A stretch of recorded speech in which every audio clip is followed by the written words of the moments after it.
Hey guys, welcome to our channel. It's spring in Nashville, and we are outside finally enjoying some much needed sunshine. Oh my gosh. We're gonna mow the grass.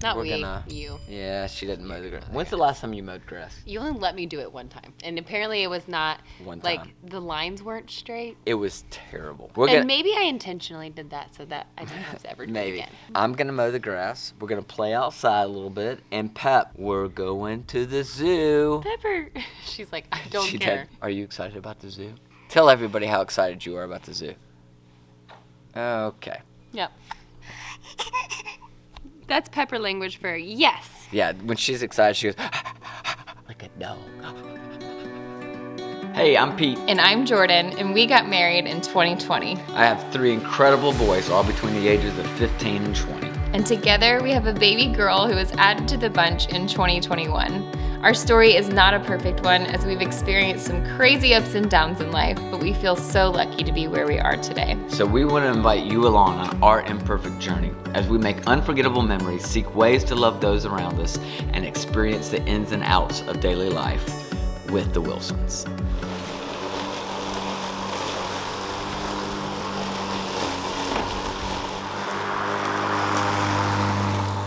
I'm mowing for the first time. Which for some reason he's like excited about. I'm so excited. I love mowing. Okay, I would say most people, that's not like, I love mowing. But it's like sweeping. It's like instant satisfaction, instant gratification to like mow it and it's done, and I love But we have like a toy mower, like honestly. It's not a toy mower. We have like a farm, right, where we have massive tractors and like heavy pieces of machinery, and then we have a battery powered. It doesn't even hardly make noise, which is really cool. So this is the mower.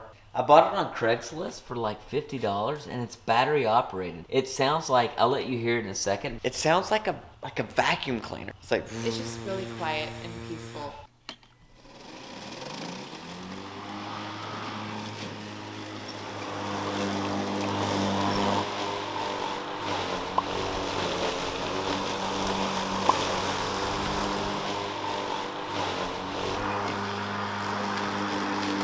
We're going to the zoo. It's finally spring here in Nashville. It's gonna actually hit like almost 70 degrees today. And spring in Nashville is very like up and down. In fact, what was it? It was like 5 days ago we had snow. Yeah, like 3 inches of snow. It's crazy. And here we are a couple days later, and it's gonna be almost 70. So you kind of have to like take advantage of the days like this. And we're ready to take Pepper, our 8-month-old sweet little baby. Yeah, she's like just at the point where she knows that she's looking at something that's interesting. Because before, we've taken her one other time, and she was kind of like a potato. She just kind of like sat there. But I feel like now, my hope is that she sees the animals and like reacts. She loves animals, like anything like on TV, she'll kind of pick up on an animal. So I think she's gonna love it. And Nashville Zoo it's a cool zoo. It's kind of different than some other zoos I've been to, where it's like the animals are in a cage. It's like they've kind of created this large landscape area. So most of the animals have a lot of acreage. It's gonna be really cool. And either way, we're gonna enjoy an amazing 70-degree day. Yep. All right, what all are we packing to go to the zoo? Diapers. I need to get some snacks. Most importantly, her baby-aters. I mean, can you even? They're the cutest. I don't even know if she's going to keep them on, but I bring them every time in hopes that she's going to one day love accessories like I do. Oh, I see her moving. Also need to charge that. Yes. We're up. Who's ready to go to the zoo? Did you have a good nap? Huh? You ready to go to the zoo? Let's do it. Yeah, let's go. Let's go. Yay. Stretchy stretch. After you get your clothes on, it's gonna be so much fun. What animal do you want to see first? How about a monkey? You want to see a monkey? Ooh, ah. Yeah, is that what you want to see? The monkeys? Take the long way home if it meant I'd go walking by your door. Together we could see where the road will lead to the unknown. There is no. So we are well on our way. How far is the zoo from the house? Like 35 minutes. We live in like. Not far. Yeah, we don't live in the city, so it takes us a second. But it is a beautiful day. Pep, how are you back there? She's having a bottle at the red light. You make my world come alive.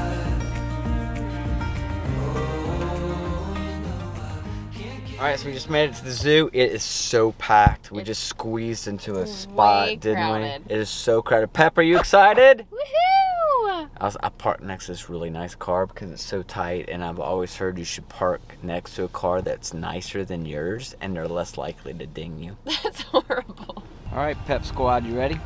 Let's do it. Let's go. The Nashville Zoo is located just 6 miles south of downtown Nashville on 188 acres, making it the 9th largest zoo in the country by landmass. They have nearly 3,000 animals representing more than 350 different species. And I've got a feeling Pepper is going to want to see every single one of them.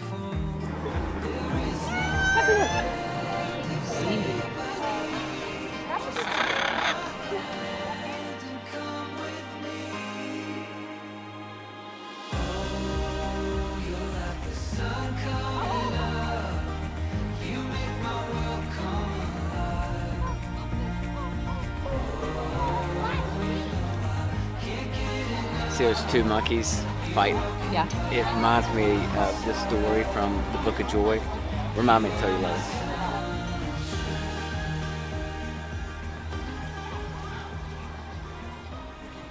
What did you think of the meerkats? She thinks they look like her kitty. Right? Look like Titan? They look like your kitty cat. There he is. Look, Pepper, look, right here. Pepper, look. It ran right in front of you. And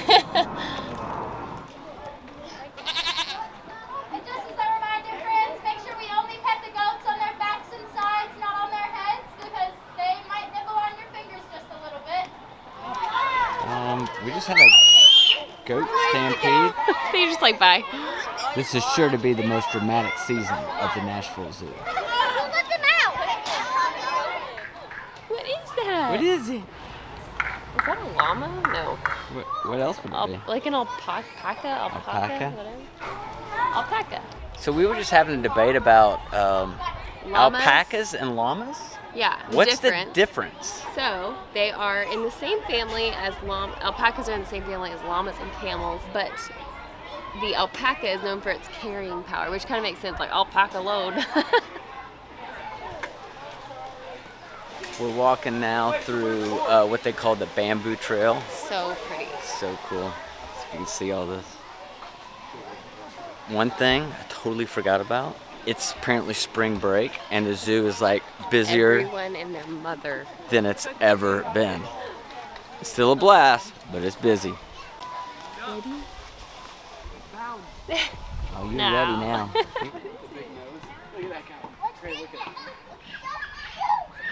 So the snacks here at the Nashville Zoo are amazing. Like pizza, ice cream, pretzels, Everything amazing. all the good stuff. But we're doing the keto diet right now. Can you get a big pretzel on the keto diet? No, it's basically like no carb, basically. So no or low pizza, no pretzels, no ice cream. Like no, just nothing good. Nothing that makes you happy in life. Nothing that brings you joy. are her snacks keto? I'll eat anything at this point. I'm starving. Have you tried one of these? No. They dissolve. You eat that stuff? Yummy. Ugh, you eat that? Yummy. Snack.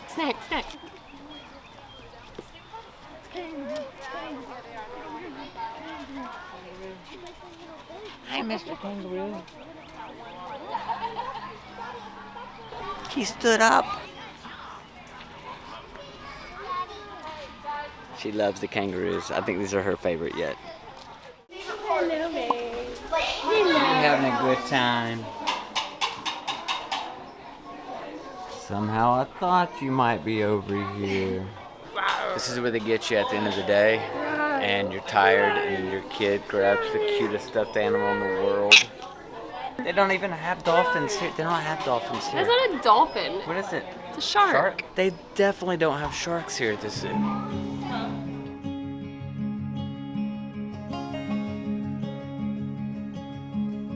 Good day at the zoo. Did you have fun? So much fun. She had a blast. So, pretty successful day. It was packed, but we had a blast. Pepper's exhausted. She is ready to be home, but we have a 45-minute car ride. Where are we going to hear about it, huh? That's gonna be fun. So what a day. We had so much fun at the zoo. Pepper is worn out. In fact, Jordan's putting her down right now for bed. And while we were at the zoo, I told Jordan, hey, remind me to tell you the story about the two monkeys. So I was just kind of thinking about that. But there's a book called The Book of Joy. And in The Book of Joy, they tell about this kind of old research experiment that was done with two monkeys, where the monkeys had to perform some kind of task, like they would take a rock to the researcher, and then they would get a reward. And so the one monkey would grab a rock every day, give it to the researcher, and he would give monkey number one a slice of cucumber. And that monkey is totally fine with doing his little rock experiment and receiving his slice of cucumber until one day he sees the researcher give the other monkey, for the exact same task, a grape.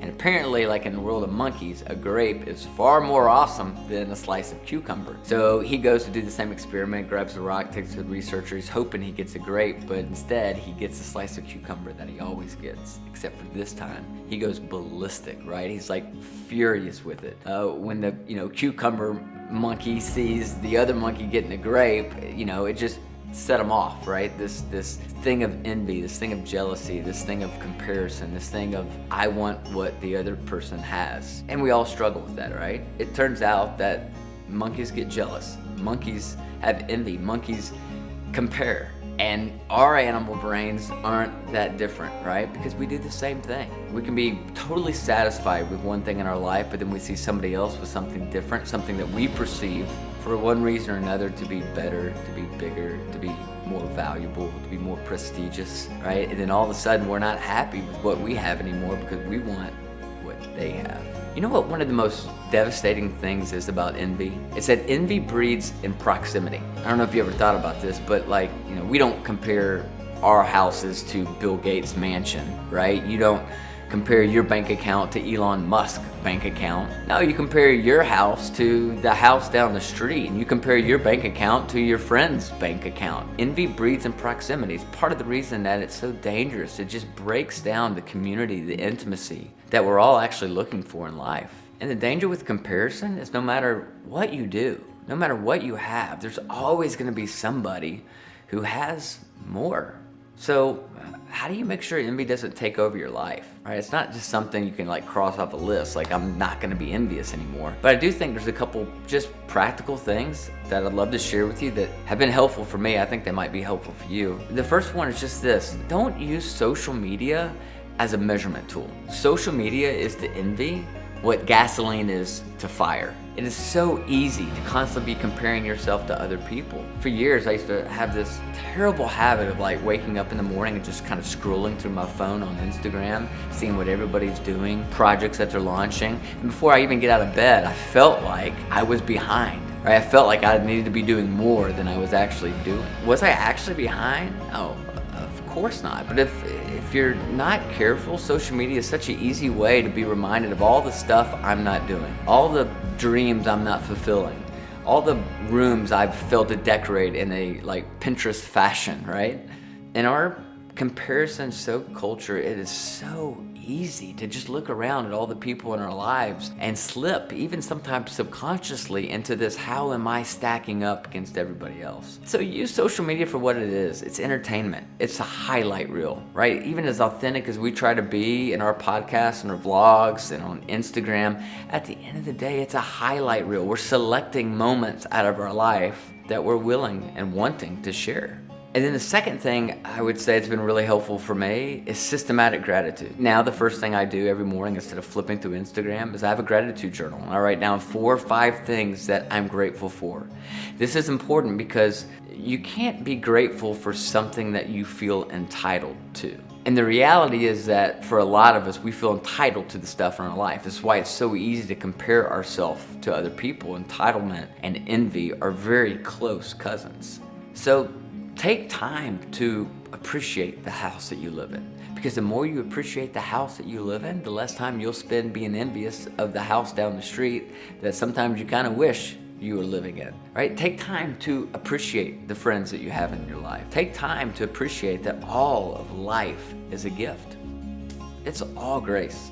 So if you can just get grateful for what you have, you'll spend a heck of a lot less time being worried about what you don't have. So I hope you'll take some time today to just be grateful, right? To slow down enough to see all the different gifts and all the different things you've been blessed with in your life. Today, I'm grateful for a beautiful sunny spring day. I'm grateful for some time, doing some new experiences like the zoo. I'm grateful for you guys. Genuinely, thank you for allowing us to share our life with you. And we hope you've enjoyed this. If you haven't subscribed already, just hit that button. We'll have some new adventures coming your way real soon. You are my sunshine, my only sunshine. You make me happy.